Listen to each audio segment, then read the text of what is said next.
السلام عليكم ورحمة الله وبركاته. أغلى اخوات في الدنيا، عاملين ايه؟ حبيت اعمل لكم الفيديو ده اقول لكم كل سنة وانتم طيبين واسلم عليكم كلكم حبايب قلبي. اسم جولي حبيبة قلبي، وميرو وتونة.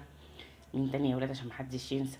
اما منساش حد ويزعل. وجوجو ولولو سام حبيبة قلبي واختي، وفراشة الغالية، وأميمة وحنين، والبت سهير، وعيون حبيبة قلبي. حبيت اسلم عليكم اسم واتمنى اني اكون منسيتش حد. ماما منى حبيبة قلبي كل سنة وانتي طيبة. زوزو اختي الكبيرة حبيبتي كل سنة وانتي طيبة. حبيت بقى اوريكم الفوانيس بتاعتنا. ده فانوس كنت جايباه السنة اللي فاتت، بحطه لجانا كده عشان افرحها، بحطه لها على الكنبة كده بتنور. وده فانوس عم احمد جايب محمد صلاح، ودي طبلة جابوها دلوقتي بتنور وبتغني. وده فانوس كده كان عندي من السنة اللي فاتت. وده الفانوس الكبير بتاع جنجون، نزلت تعمل لندا وسلك، عايزة اللندا اللي هي بتنور دي. قلت لها ماشي، راحت تجيبها اهي. اهي جت يا حبايب قلبي، جبنا له اللندا اللي هي بتلف. سوزانا كانت عايزاها، قلت لها هاتي الثانية، قالت لي لا انا عايزة دي. بصوا هي هتبان في الضلمة اهي، بتعمل اشكال كده.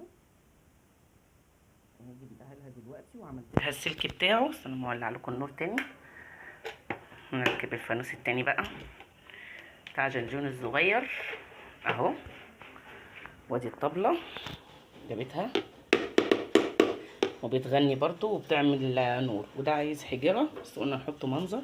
وده بتاع احمد محمد صلاح، بس احمد مطير اعضائه، مش عارفه اعضائه فين الصراحه. المهم انا قلت اعمل معاكم الفيديو ده واقول لكم كل سنه وكلكم طيبين. وطبعا اخواتي وحبايبي اللي غاليين عليا ربنا يخليهم لي كل سنه.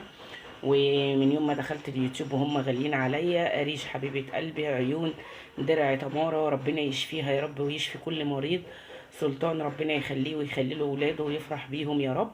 وحبيت اقول لكم كل سنه وكلكم طيبين يا حبايبي، وربنا يشفي ولادي ويشفي كل مريض وكل اخواتي. واتمنى اني ما اكونش نسيت اسم اي حد من حبايب قلبي اللي بيخشوا معايا. والسلام عليكم ورحمه الله وبركاته.